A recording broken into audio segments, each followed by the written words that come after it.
Bienvenidos chicos de quinto de secundaria a su curso de literatura. El día de hoy vamos a hablar sobre una generación que abarca a este gran poeta que tenemos en la imagen, que es la generación del 27, y vamos a desarrollar qué pasó con la generación del 27, que pues, por supuesto aparece unos años después de la generación del 98, que tiene grandes escritores españoles. Por supuesto estamos hablando de España, de la generación española, o las últimas corrientes, agrupaciones mejor dicho, que es literarias que se saben, ¿no? Como importancia en la literatura española y por supuesto en la latinoamericana, porque nosotros siempre estamos atentos por el tema del idioma, de la literatura y de los conceptos españoles, ¿no? Así que bienvenidos al curso del día de hoy, literatura, y vamos a ver la generación del 27, ¿no? 27. A ver, primero el contexto histórico, ¿no? Se conmemoró el aniversario de la muerte del gran Góngora, ¿no? 300 años del Góngora. ¿Qué es que en esa conmemoración, qué pasaba con España en este caso? Bueno, el tema de la posguerra mundial y la guerra civil española, ¿no? Entonces estaban en pleno conflicto, ¿no? Características: se cuidó la forma y el estilo, se dividió la poesía en dos vertientes: la culta, otra vez como la del 98, con Jorge Guillén y Pedro Salinas, y la popular con Rafael Alberti y el señor de la imagen, el guapetón de la época, considerado un gran poeta, el gran Federico García Lorca, ¿no? La mayoría se adhirió al vanguardismo, ¿no? Al famoso vanguardismo que también estuvo Vallejo, ¿no? Que Vallejo es uno de los pilares, además. Bueno, Federico García Lorca, que nace en 1898 y muere en 1936, fue poeta y autor teatral español. Cultivó la música, la pintura y el dibujo. Hacía muchas representaciones artísticas, ¿no? Se graduó de abogado y realizó estudios de filosofía y letras. Obras: poesía, tenemos el libro de poemas, canciones, poema de Cantejondo, romancero gitano, famoso poemario, Llanto Pirilacio Sánchez Mejías, poeta en Nueva York, conocido también poemario, y Diván de Tamaric. Y en teatro tenemos Boda de Sangre, la famosa Boda de Sangre, una gran obra teatral, Yerma, La casa de Bernarda Alba, Mariana Ninena, Doña Rosita la soltera, o El lenguaje de las flores, también llamada también El lenguaje de las flores, ¿no? Que es una obra más cómica. Características: muy identificado con lo popular, rechazó todo lo intelectual. En su primera época se siente la influencia de Jiménez, el que escribió la famosa Platero y yo. Fue surrealista, es el más representativo de su generación, por supuesto, gran Federico García Lorca. A ver, Boda de Sangre, la voy a tratar. Madre, la del novio, padre de la novia, Leonardo, suegra, la de Leonardo, mujer, la de Leonardo, novio, novia y vecina. Los personajes no son representaciones de individualidades, de personajes concretas. Son tipos de rasgos, de actitudes características de determinados comportamientos que realizan las personas aún por encima de su propia personalidad. Entonces, si te das cuenta, representan más el tema de las acciones más que las personalidades. Me refiero a que si tengas una personalidad concreta, por ser llevado por un síntoma como el amor o el desamor, el odio, todo, las acciones van a pesar muy aparte de tus características de concepto de familia, de tema cultural y todo eso, ¿no? No responden a modelos de individuos, son modelos de comportamientos, lo vuelvo a repetir.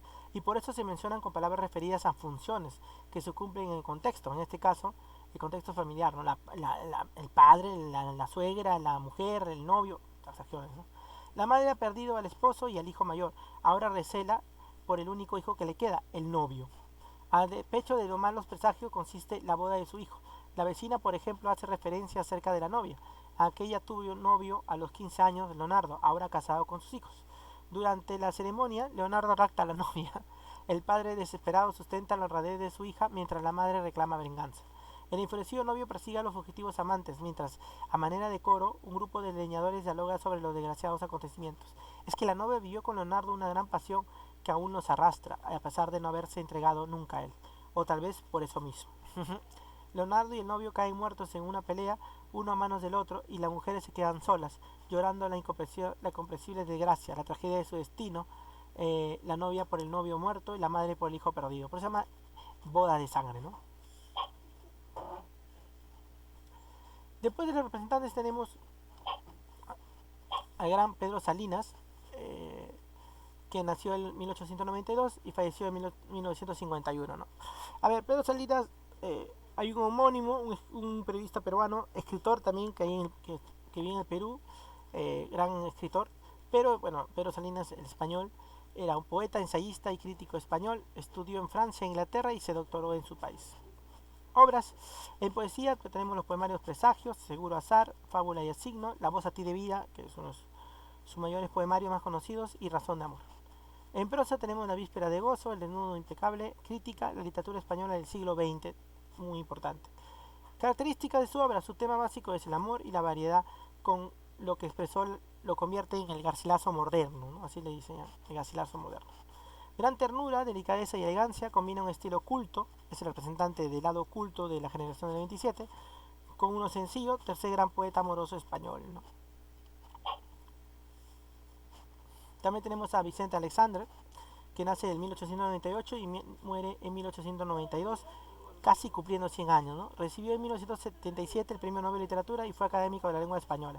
Obras, ámbitos, Espadas con labios, La destrucción o el amor, Pasión de la tierra, Sombra del paraíso, Mundo a solas, Nacimiento último, Los encuentros, conocido libro, Poemas paradisíacos, también muy conocido. Características, obra se eleva en una realidad espiritual romántica y surrealista, el surrealismo.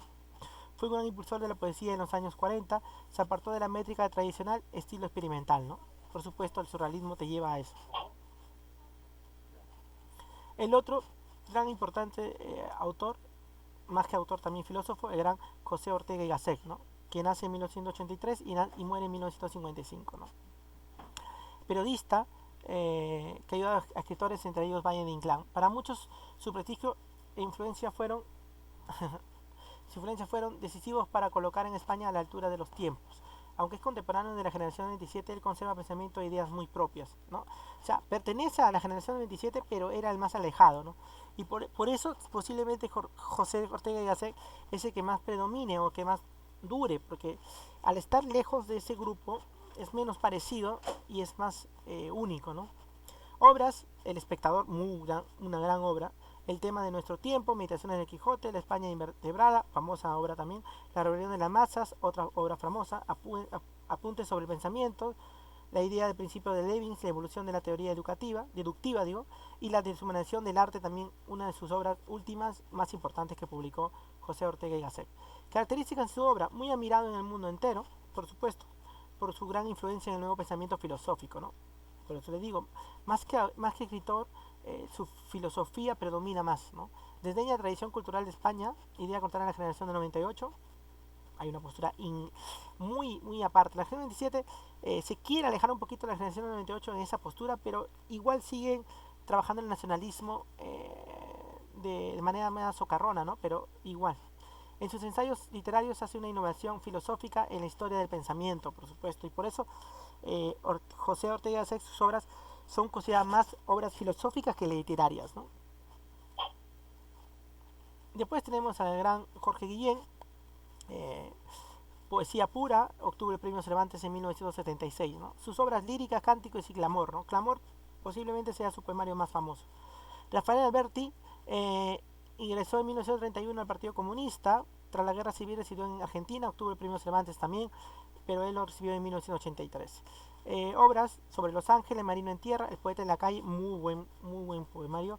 Cali canto, a la pintura, poema de color y la línea, ¿no? Y bueno, esos fueron los representantes de la generación de 27, chicos. Vamos a unas preguntas que van al cuaderno que tienes que responder. Menciona dos características de la generación de 27. Se ha mencionado el tema de desarrollo de guerra, ahí tienes que responder. Menciona dos características de Federico García Lorca, se ha dicho qué tipo de poesía iba o cultivaba, además se le conocía con un nombre. ¿Cuál es el contexto histórico de la generación del 27? Te ha dicho también el tema de la guerra, ¿no? Y hay otro más. Y el homenaje a quién se le da, ¿no? Escribe el nombre de tres representantes de la generación de 27. Bueno, hemos mencionado como a 5, así que la tienes fácil. Bueno, el proyecto ya saben que es el mapa conceptual sobre la generación del 27 y el trabajo para el Word es con 2 práctica 21 que tienes que desarrollar hasta el sábado a la medianoche. Así que cuídense, chicos, nos vemos.